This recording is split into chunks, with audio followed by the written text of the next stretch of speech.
En las densas y sombrías junglas de Vietnam, el calor y la humedad aplastaban a cada soldado estadounidense. Cada paso que daban era un acto de supervivencia, un esfuerzo por atravesar un terreno traicionero y desconocido, en el que el sol apenas lograba penetrar debido a la espesura de los árboles. Pero lo que hacía aún más aterradora esa jungla no era solo la implacable naturaleza ni las fuerzas que la custodiaban, era la constante sensación de que algo invisible, persistente y silencioso acechaba. El Vietcong, el enemigo al que los soldados estadounidenses se enfrentaban en el terreno, no era un adversario visible como los que se encuentran en un campo de batalla tradicional. No había un ejército grande y bien organizado esperando para ser atacado. No había filas de soldados al alcance de la vista, esperando a ser derribados. No había señales claras de peligro, solo un país entero plagado de trampas letales que podrían aparecer en cualquier momento. La estrategia del Vietcong era mucho más que un simple combate físico. Era una guerra psicológica meticulosamente orquestada. Al principio, las fuerzas estadounidenses subestimaron la capacidad de su enemigo. ¿Cómo podían unos pocos guerrilleros improvisados, armados con tecnología básica y conocimientos locales, desafiar a la maquinaria militar más avanzada del mundo? En su mayoría, los soldados de los Estados Unidos estaban equipados con lo último en tecnología bélica, desde armas de alta precisión hasta sistemas de comunicación sofisticados y una fuerza aérea imponente. Pero los guerrilleros del Vietcong comprendían algo que los estadounidenses no. La guerra no solo se gana con armamento avanzado, sino con la mente. Y esa fue su verdadera arma. El Vietcong, oficialmente conocido como el Frente Nacional de Liberación de Vietnam del Sur, NLF, por sus siglas en inglés, surgió en la década de 1950 como respuesta a la creciente intervención estadounidense en la región. Lo que comenzó como un pequeño grupo de resistencia contra el dominio colonial francés se convirtió rápidamente en un ejército revolucionario compuesto por campesinos, obreros urbanos, exsoldados y simpatizantes del comunismo. Su principal objetivo era derrocar al gobierno de Vietnam del Sur, apoyado por los Estados Unidos, y reunificar el país bajo un régimen comunista siguiendo el modelo de la teoría del dominó. Si un país caía bajo el comunismo, los demás países de la región seguirían su ejemplo. El Vietcong utilizó su conexión con la población local como su mayor ventaja. A diferencia de las tropas estadounidenses, que dependían de largas cadenas de suministro, los guerrilleros del Vietcong se movían entre la población civil, se mezclaban con los campesinos y lograban el apoyo de las masas, lo que les daba acceso a información clave sobre los movimientos de las tropas enemigas. Esta simbiosis con la población local permitió al Vietcong operar como un pez en el agua, sin que la presencia de las fuerzas estadounidenses fuera una amenaza inmediata para su operatividad. La guerra del Vietcong no solo se libraba en el terreno físico, sino también en la mente de sus enemigos. En lugar de luchar de manera frontal, lo que sería un suicidio frente a la superioridad militar de los estadounidenses, el Vietcong empleó tácticas de guerrilla, emboscadas y sabotajes, todo con el fin de desgastar la moral de las tropas estadounidenses.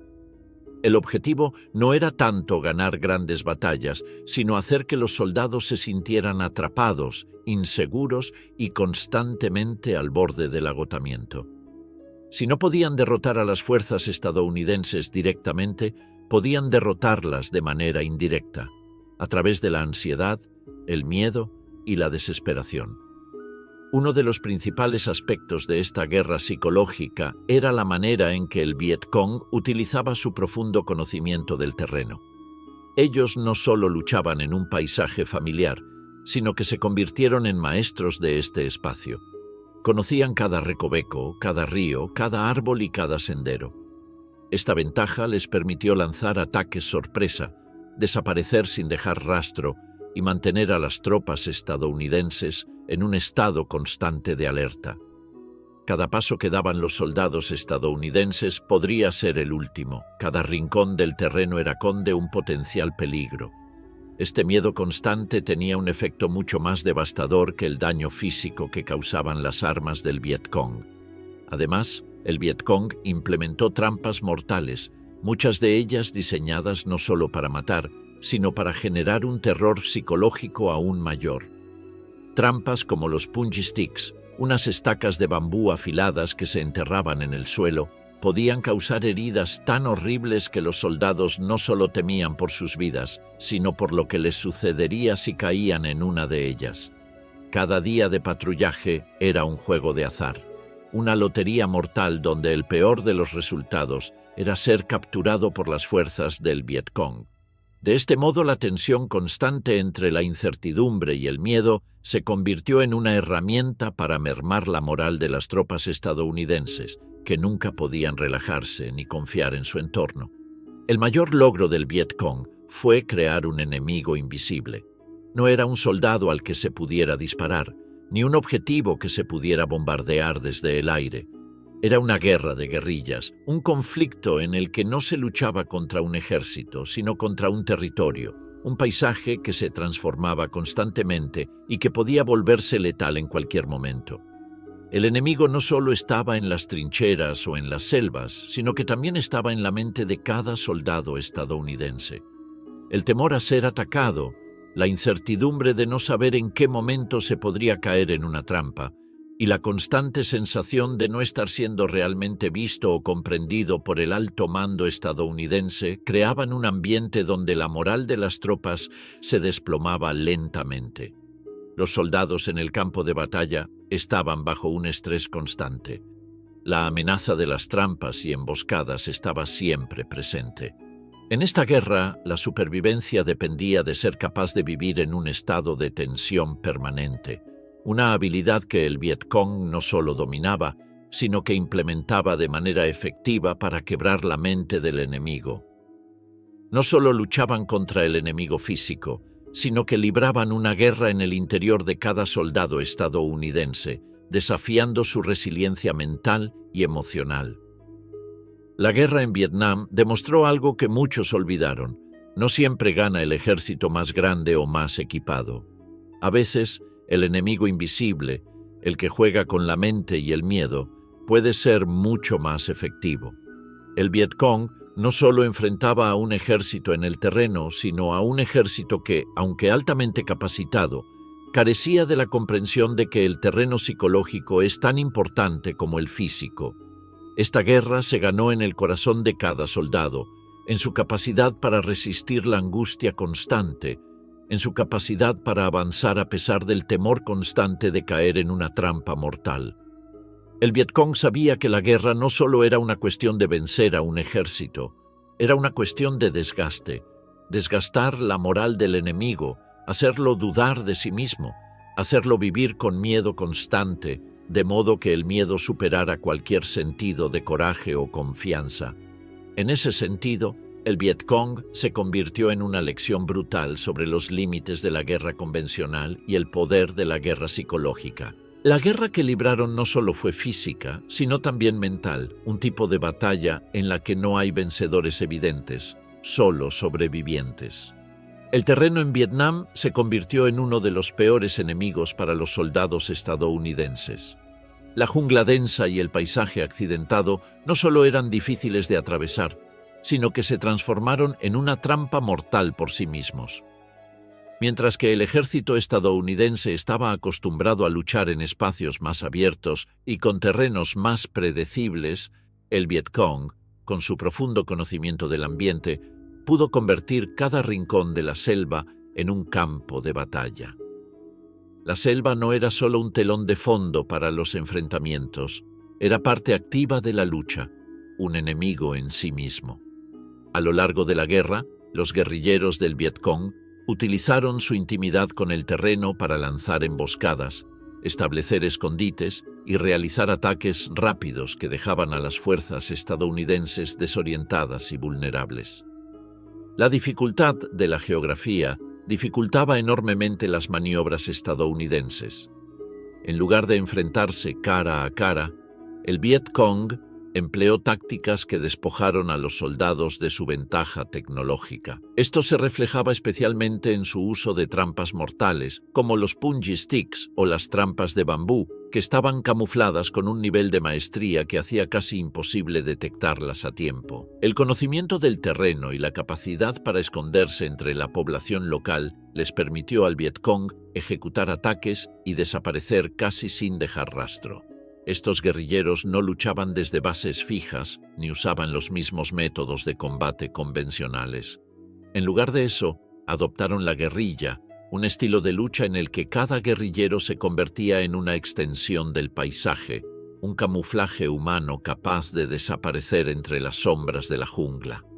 Mientras las fuerzas estadounidenses marchaban por caminos predecibles, confiando en la superioridad de su armamento y su tecnología, los combatientes del Vietcong se movían a través de senderos desconocidos, invisibles a los ojos de los ocupantes extranjeros.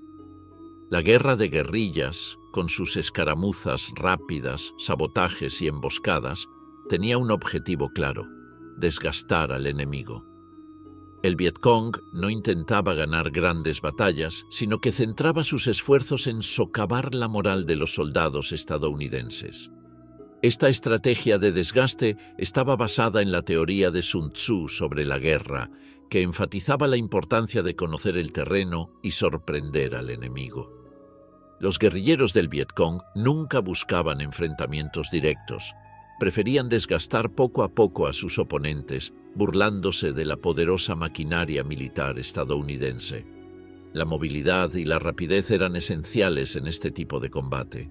Los guerrilleros eran expertos en moverse rápidamente a través de la jungla, aprovechando su conocimiento de la geografía y evitando en todo momento el contacto directo con las fuerzas enemigas. Esto les permitía lanzar ataques, robar suministros y luego desaparecer antes de que el ejército estadounidense tuviera oportunidad de reaccionar.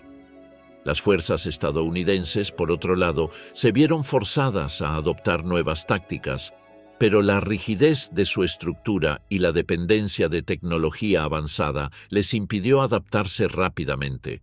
Los ataques sorpresa se volvieron la norma. El Vietcong sabía cómo moverse sigilosamente, manteniéndose al margen de las patrullas estadounidenses y lanzando ataques repentinos. La sorpresa, combinada con su destreza para esconderse y desaparecer rápidamente, hizo que las fuerzas estadounidenses nunca pudieran sentirse seguras en el terreno. Cada paso podía ser el último, y este temor constante minaba la moral de los soldados. A menudo, los soldados se sentían atrapados, incapaces de avanzar sin correr el riesgo de caer en una trampa o ser emboscados.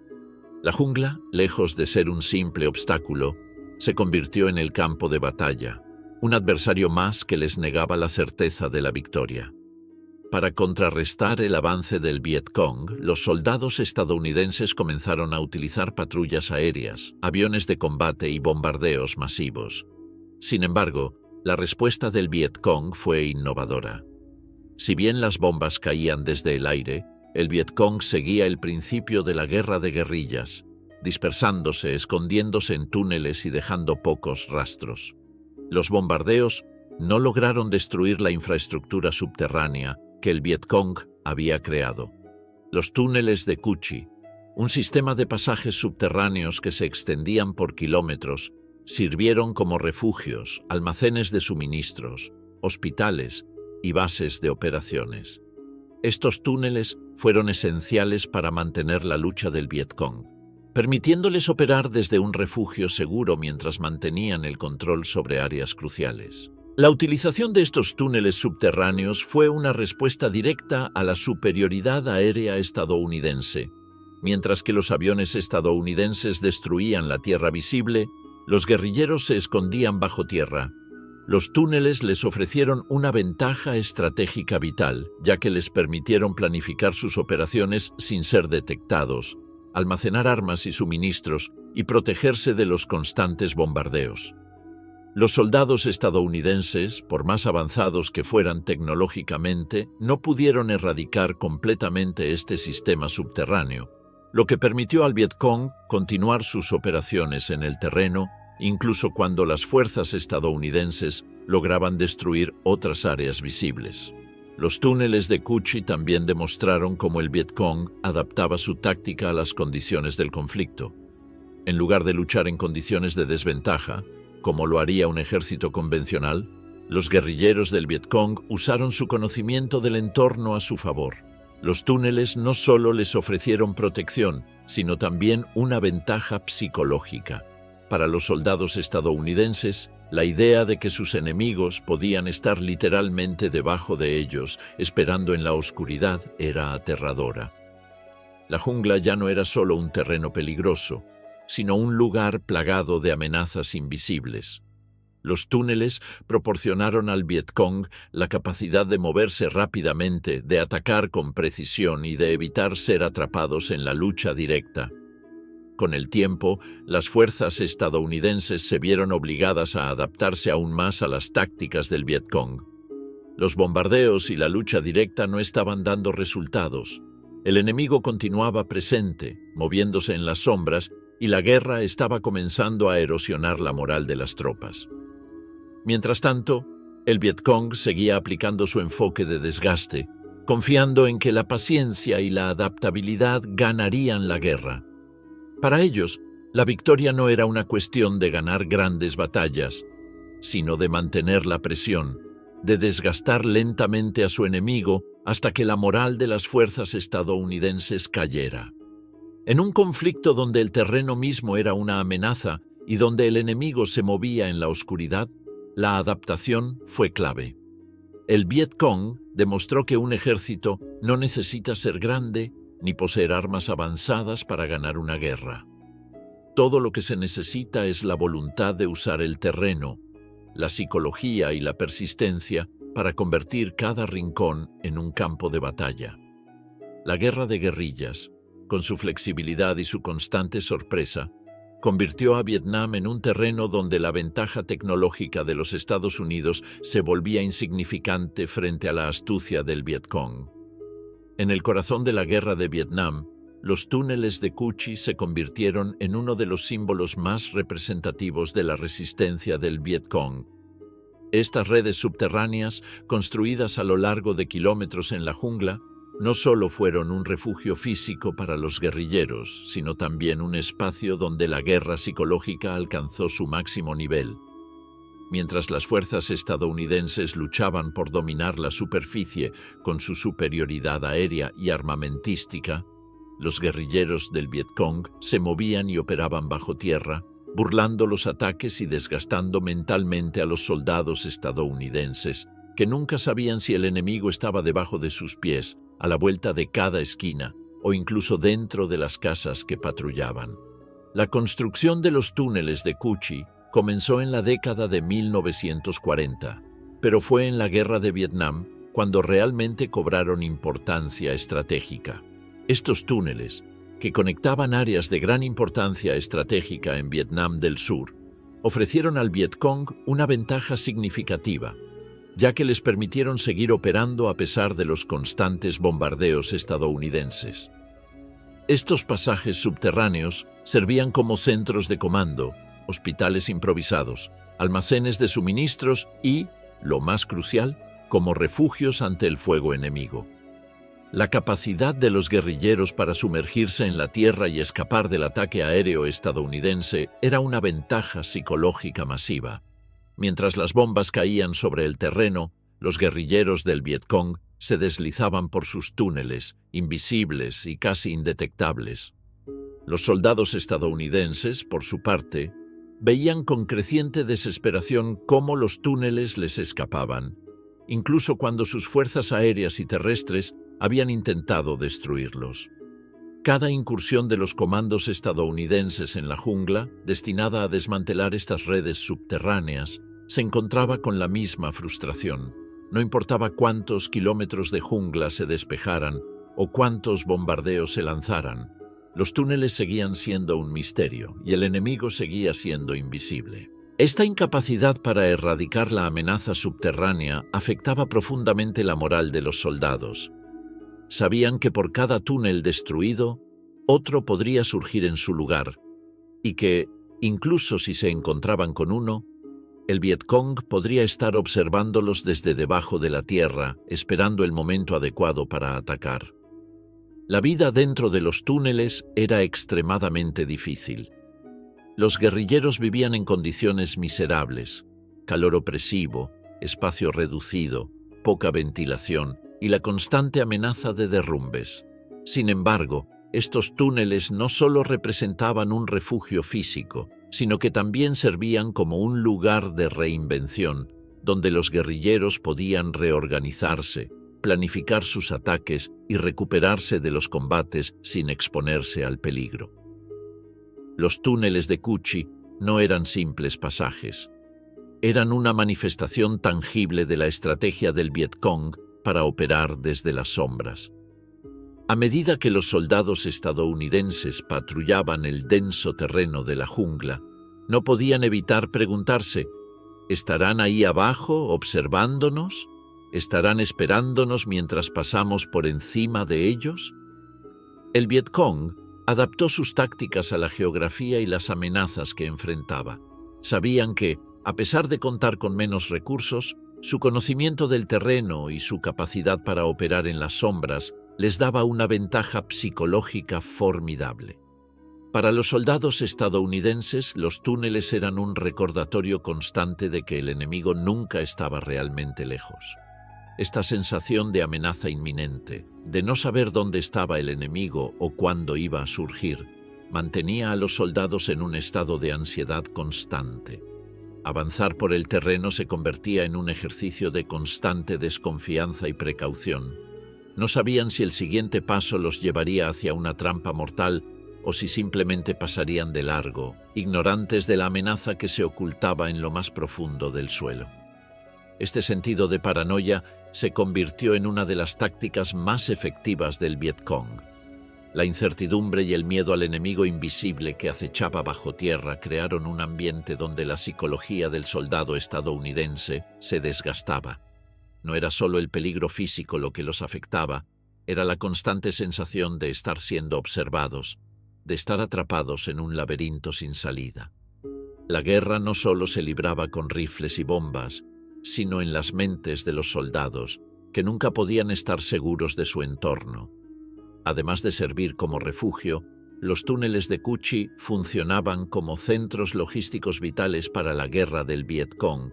Los guerrilleros podían almacenar armas, municiones y suministros esenciales sin preocuparse por los ataques aéreos.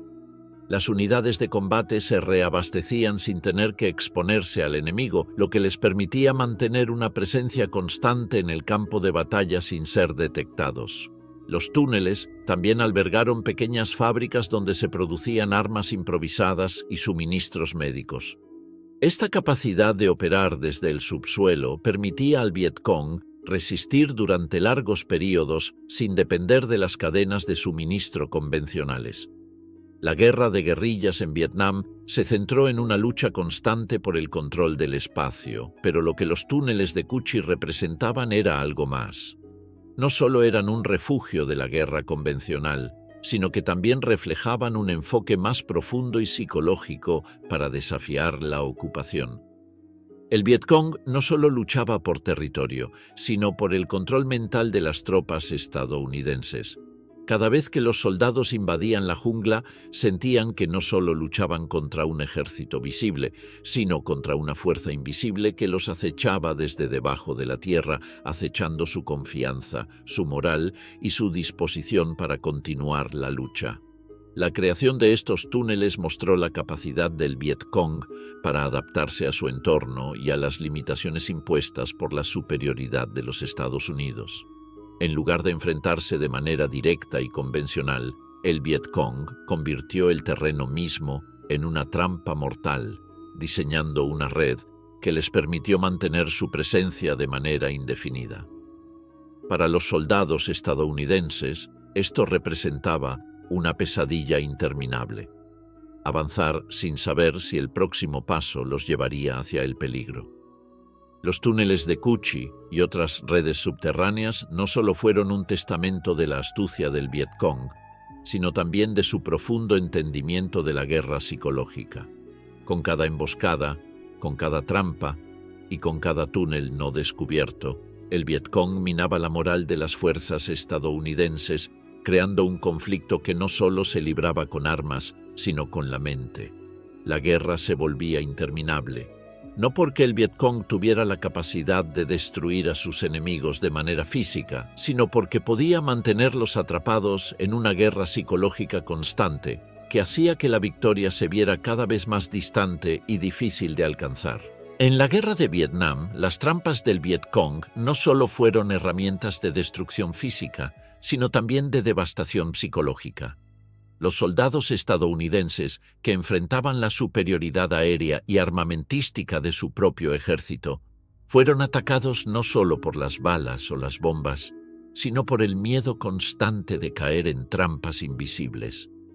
A medida que avanzaban en el terreno, sabían que el suelo mismo podía volverse su enemigo y que cada paso podía ser el último. La jungla, densa y sombría, se convirtió en un campo de batalla lleno de trampas mortales que no solo buscaban causar bajas, sino crear un ambiente de terror, incertidumbre y parálisis mental. Una de las trampas más mortales que el Vietcong utilizó durante la guerra fueron las minas, en particular la famosa mina Bouncing Betty. Estas minas, conocidas también como S-Mines, eran especialmente letales por su mecanismo de acción. Cuando un soldado tocaba el disparador, la mina se elevaba en el aire hasta una altura de entre 1 y 1.5 metros antes de detonar, dispersando fragmentos de metralla a la altura del torso o la cabeza. La capacidad de la mina para elevarse antes de explotar le dio una ventaja significativa, ya que multiplicaba el área de impacto y causaba heridas mortales a los soldados que pasaban sin saber que el terreno estaba lleno de estos dispositivos. Las minas no solo eran peligrosas físicamente, sino que también alimentaban un miedo constante en las tropas, que nunca podían avanzar con confianza. La posibilidad de que una mina se activara en cualquier momento dejaba a los soldados en un estado permanente de alerta, una alerta que desgastaba su moral y su capacidad de concentración. Las minas eran solo una parte de la red de trampas que el Vietcong empleaba. Las trampas de bambú, o punji sticks, representaban otro tipo de amenaza constante en la jungla vietnamita. Estas trampas eran sencillas en su diseño, pero extremadamente efectivas. Consistían en estacas afiladas, a menudo hechas de bambú, que se enterraban en el suelo o se ocultaban bajo una capa de hojas y tierra. Cuando un soldado caía en una trampa, las estacas perforaban la piel, a veces de manera tan profunda que causaban heridas graves o incluso la muerte. Las punji sticks eran especialmente aterradoras porque eran invisibles hasta que era demasiado tarde para evitarlas. Su presencia era otra de las sombras que acechaban a los soldados mientras avanzaban por el terreno. No sabían si su siguiente paso podría llevarlos a la muerte, ni si caerían en una trampa tan simple pero mortal. El Vietcong también fue muy ingenioso en la creación de trampas camufladas.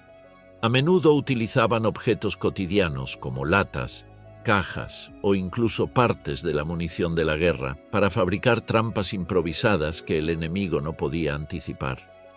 Uno de los ejemplos más famosos de estas trampas improvisadas fue el llamado granada en una lata.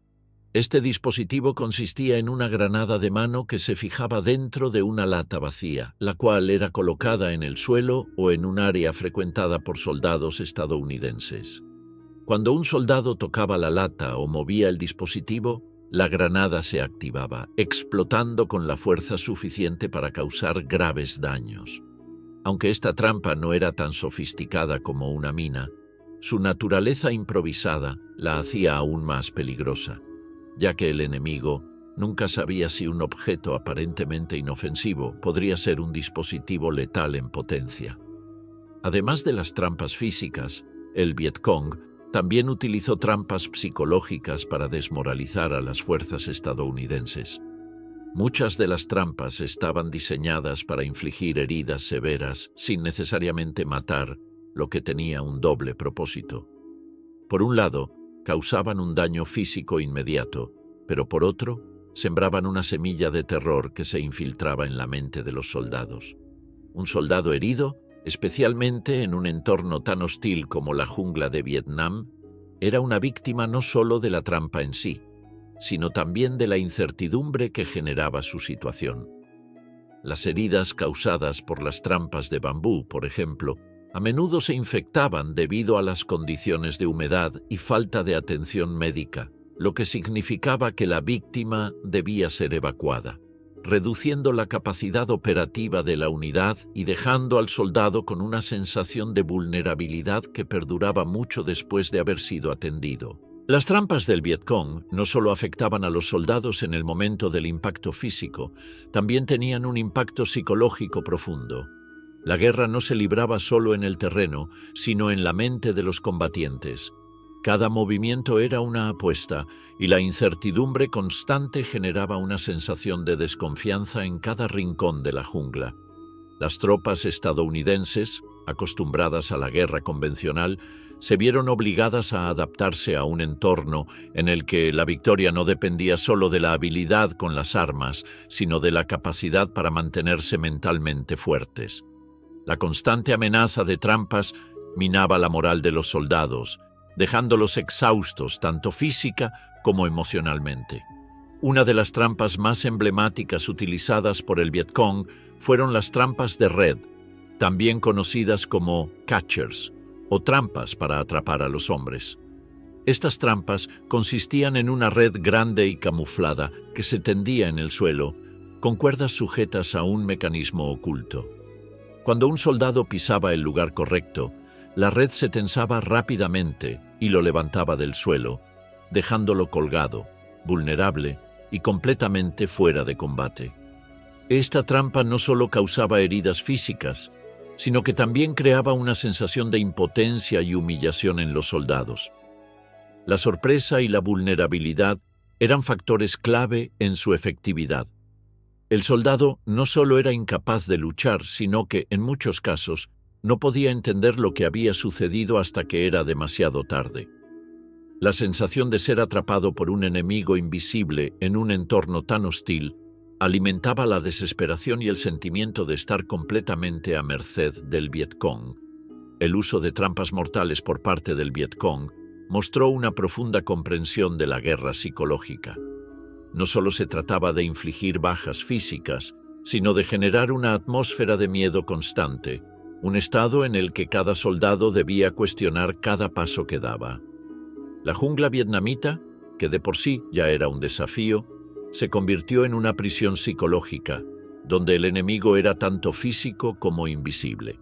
Cada trampa era una pieza más en este rompecabezas de terror, un recordatorio de que, en Vietnam, el verdadero enemigo no siempre era el que se veía, sino el que acechaba en las sombras, esperando el momento preciso para atacar. La guerra de Vietnam fue mucho más que un enfrentamiento militar. Si bien las batallas se libraban con rifles, minas y bombas, un campo de batalla aún más devastador existía en las mentes de los soldados. El Vietcong no solo luchaba con armamento, sino con la psique de los combatientes estadounidenses. El abuso y la tortura a los prisioneros de guerra se convirtieron en un componente esencial de la estrategia del Vietcong, y los efectos de este tipo de guerra psicológica no solo se vieron en el momento, sino que se prolongaron durante décadas, dejando secuelas emocionales y psicológicas profundas. La brutalidad de las fuerzas del Vietcong hacia los prisioneros de guerra no tenía límites. Los soldados capturados eran sometidos a métodos de tortura extremadamente crueles, con el objetivo de obtener información o simplemente destruir su voluntad. Estos prisioneros, lejos de ser considerados combatientes, eran vistos como enemigos a los que se debía someter sin compasión. En muchos casos, los soldados estadounidenses que caían en manos del Vietcong eran objeto de torturas físicas y psicológicas que buscaban humillarlos, debilitarlos emocionalmente y quebrantar su espíritu. Uno de los métodos más temidos era el de mantener a los prisioneros atados de manera inhumana durante semanas, con sus pies sujetos en grilletes de hierro, sufriendo intensos dolores y restricciones de movimiento, Este tipo de tratamiento no solo causaba daños físicos, sino que también minaba el sentido de esperanza y la confianza de los prisioneros. Los abusos físicos eran seguidos por torturas psicológicas que buscaban despojar a los soldados de su identidad y de su fortaleza mental. La amenaza constante de la muerte, la humillación pública y el aislamiento en condiciones extremas de privación sensorial eran tácticas comunes utilizadas por los captores. En algunos casos, los prisioneros eran obligados a presenciar la tortura de otros soldados para desestabilizarlos aún más. La constante incertidumbre sobre su destino, la tortura interminable y la falta de comunicación con el exterior generaban un profundo sentimiento de desesperación y abandono. Los prisioneros se encontraban atrapados en un ciclo interminable de miedo, dolor y desesperanza que afectaba tanto a su cuerpo como a su mente. Uno de los casos más emblemáticos de esta brutalidad fue el de John McCain, quien fue capturado tras un accidente aéreo en 1967. McCain, que luego se convertiría en un destacado político estadounidense, pasó más de 5 años en cautiverio, siendo sometido a torturas físicas constantes, entre ellas la rotura de huesos, la dislocación de articulaciones y una intensa privación. La experiencia de McCain refleja la magnitud del abuso que sufrían los prisioneros de guerra en Vietnam y cómo este tipo de tortura no solo les causaba un daño inmediato, sino que dejaba cicatrices emocionales que perdurarían mucho después de su liberación. El Vietcong no solo se enfocaba en la tortura física, también tenía una comprensión profunda del poder de la guerra psicológica. Para ellos, el objetivo era romper la voluntad del enemigo, no solo derrotarlo en el campo de batalla. Sabían que la tortura física era efectiva, pero la tortura mental, la incertidumbre constante y el aislamiento también jugaban un papel crucial en este proceso. Cada prisionero de guerra que caía en manos del Vietcong se convertía en un blanco para desestabilizar a los soldados estadounidenses y, por extensión, a toda la moral de las tropas. El miedo al cautiverio, a la tortura y a la muerte se propagaba rápidamente entre las filas del ejército estadounidense, afectando su rendimiento en el campo de batalla. Este tipo de guerra psicológica, sin embargo, no se limitó a las tropas capturadas. La constante amenaza de ser capturado, las noticias sobre el abuso y la tortura de los prisioneros de guerra y la exposición a la violencia en las junglas de Vietnam contribuyeron a un deterioro generalizado de la moral entre los soldados.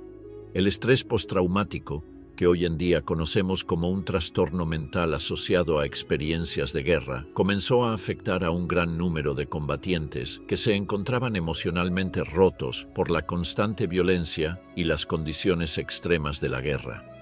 La presión mental de vivir con la constante amenaza de caer en manos del enemigo y enfrentar la tortura o la muerte afectó profundamente el bienestar emocional y psicológico de muchos soldados. La guerra psicológica del Vietcong no solo dejó cicatrices en los prisioneros, sino que también moldeó la forma en que la guerra fue percibida tanto por los soldados como por la opinión pública. A medida que las historias de los prisioneros torturados y las brutales condiciones de la guerra se conocían en los Estados Unidos, la creciente conciencia sobre el sufrimiento humano en Vietnam contribuyó a un cambio en la opinión pública. Muchos comenzaron a cuestionar la moralidad de la guerra y la justificación de las acciones de las fuerzas estadounidenses, lo que ayudó a generar un sentimiento antiguerra que se apoderó de la nación. Las secuelas de la guerra, tanto físicas como psicológicas, no solo afectaron a los soldados en el terreno, sino que también tuvieron un impacto duradero en la sociedad estadounidense, contribuyendo al trauma colectivo que perduró durante décadas. El abuso y la tortura a los prisioneros de guerra, así como las secuelas psicológicas de la guerra de Vietnam, siguen siendo temas profundamente sensibles. Las historias de soldados como John McCain, que sobrevivieron a años de tortura y abusos, sirven como recordatorio de las atrocidades cometidas durante el conflicto. Sin embargo, también subrayan la resistencia y la fortaleza humana, mostrando cómo, a pesar de las circunstancias más horribles, La voluntad de sobrevivir y seguir adelante es a menudo más fuerte que el dolor y la desesperación. La guerra psicológica, aunque exitosa en su propósito de desgastar al enemigo, también dejó una marca imborrable en aquellos que vivieron sus horrores. La guerra no terminó cuando los soldados regresaron a casa. Para muchos, la batalla continuó en su mente, luchando con las secuelas de la tortura, el trauma y las heridas invisibles que nunca se curaron por completo.